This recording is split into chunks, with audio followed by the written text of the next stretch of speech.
I didn't think anybody was listening. My name is Betty, and I'm 81 years old. I've spent most of my life working, long hours on my feet, greeting strangers with a smile, and pouring coffee before most people had even opened their eyes. For decades, I've been a waitress at this little place called Eaton Park in northern Pittsburgh. I lost track of how many birthdays I spent serving pancakes and omelettes, how many holidays were less holiday, and more just another shift on the schedule. When I was young, I thought that one day I'd get to stop. I pictured myself sitting on a porch somewhere, reading books, drinking iced tea, finally at rest. But reality has a way of changing you. The older I got, the harder it became to move without pain. My back, once strong enough to lift trays full of dishes, now aches nearly every day. Rust creeps into my joints, slow and stubborn, like a reminder of every year I've lived here on Earth. So here I am, 81 years old, still walking this restaurant floor, still trying to do my job with grace, still trying not to let people see how tired I am inside. I always said I loved my job, and I do. I truly do. There's something beautiful about the rhythm of it, the clatter of plates, the hum of conversations, the way regulars wave when they walk in, because they know exactly how you take their coffee.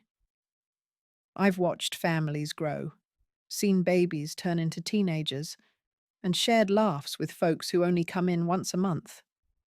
I've been lucky in that respect. But love for what you do doesn't pay the bills forever. The truth is harsher than nostalgia. I had to keep working because my Social Security benefits simply weren't enough. I get about $910 a month, which might sound like a lot to some, but not when rent, food, healthcare, utilities, and unexpected expenses swallow nearly every cent. It shouldn't need to be said, but here's the raw reality. That amount doesn't give you a cushion. It barely lets you breathe. I'd been having a hard time with my back that week. My legs felt heavy. My steps were slow. I felt every year I've lived, every smile given, every table served, every burden carried. But I kept going, because if I didn't work, the landlord still wanted rent. The electric company still sent bills, and the grocery store didn't care how old I am. That day, a woman and her young son came in for lunch. She looked kind, and her son had bright, curious eyes.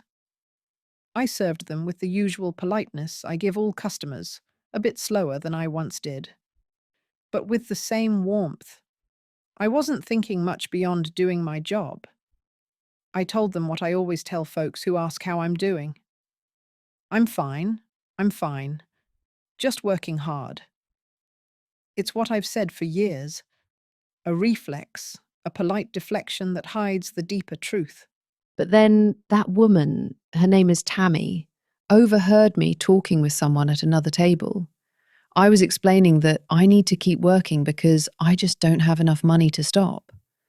I said it aloud because sometimes you just don't want to hide everything anymore. But I didn't expect anyone to listen. After I walked away from their table, she called me back. She said, "I heard what you said. I want to help." She left a generous tip, more than I expected, more than I usually see. I thanked her, genuinely touched. But even then, I didn't know what was coming next. Later that afternoon, I found out she had recorded the moment she met me. She said she posted it on a place called TikTok, where millions of people could see it. I had no idea what that meant. I just knew that she wanted to help share my story, to let others know what life looks like for someone who's worked all their life and still can't retire. Within hours, people started commenting, sharing, and donating. At first, I didn't understand. Strangers from across the country sending money to help me. I thought maybe someone made a mistake, but the donations kept coming. They were so kind, so generous, So unexpected. Some messages were short. I'm so sorry you had to work this long. Some were longer. You deserve rest. You deserve dignity. Some just said, thank you. All of them made me feel seen in a way I hadn't felt in a long time. People started a fundraiser on a platform called GoFundMe. The goal was modest at first, just something to give me a bit of breathing room. I heard that in one day alone, people had already given more than $150,000. I couldn't believe it. A few days later, the total had climbed into the hundreds of thousands, near $300,000 and beyond. I remember hearing the number and just sitting there, stunned. I didn't know what to say. I didn't expect any of it. I kept asking myself, why me? And honestly, even now, I still don't have a perfect answer. One of the moments I'll never forget was when Tammy called me with the latest donation total. I could hear her voice cracking with emotion on the other end of the phone. And at first I said, jokingly, I think I better get a financial advisor. It was a nervous laugh, one born from disbelief. And yet, in that moment, I felt something I hadn't felt in a very long time.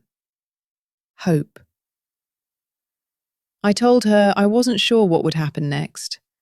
My family and I have had some hard years, financial struggles that sometimes felt too heavy to talk about.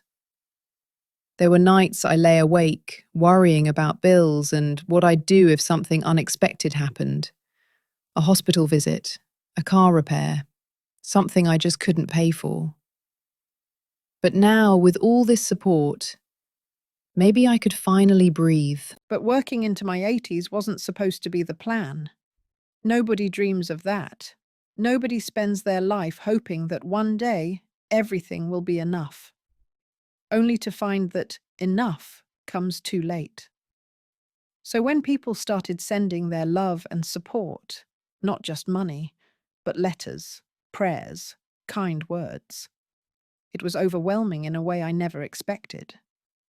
Some days, in the middle of a shift, I would read a message on my phone and tears would come, not from sadness, but from relief, from gratitude, from feeling truly seen and appreciated after all these years. I know my story isn't just my story. It's the story of so many older adults who wake up every morning knowing they don't have the savings they need. It's the story of people whose benefits don't stretch as far as reality demands. It's the story of hard work, not always translating into security. People have talked about social security and retirement benefits and how small they can be, especially for folks like me who worked service jobs and didn't have employer pensions to fall back on. It's a story that's bigger than just one diner in Pittsburgh. But what happened with the donations, the kindness of strangers, reminded me that there is good in the world. There are people who reach out, who give, who care about someone they've never met in person.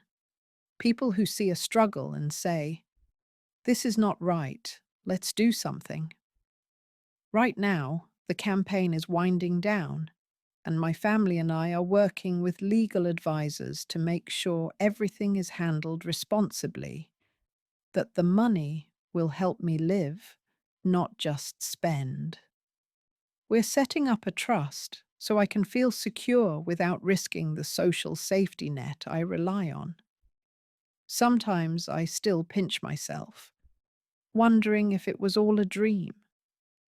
When I sit back and think about the journey that brought me here, from a young waitress carrying heavy plates to an older woman whose story touched hearts around the world, I'm filled with gratitude deeper than words can express.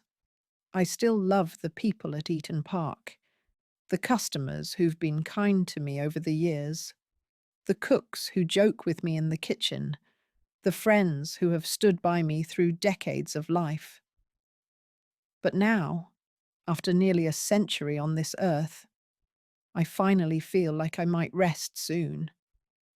I might get a chance to sit in that rocking chair on the porch. Not because I stopped working, but because the world made room for something better for me. If there's one thing I want people to remember about my story, it's this. Sometimes all it takes is one person listening, truly listening, to change a life.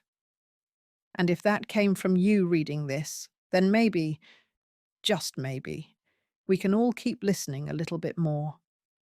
Betty's story reminds us that sometimes the smallest moment of compassion can change an entire life.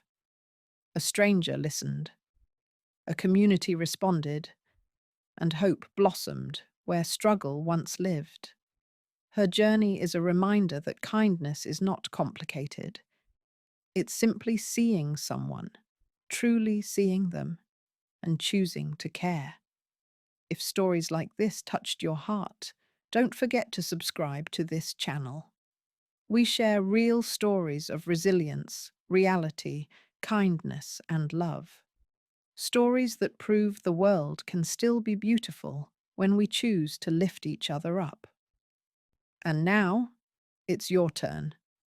You have a story too, a moment that shaped you, a hardship you overcame, a kindness you'll never forget. Send it to us at Relationship Reality Check Lovey Proton. Me and your story might be the next one we share. Because every life has a chapter worth telling, and someone out there needs to hear yours. Subscribe, share, inspire. Together, let's spread hope, one story at a time.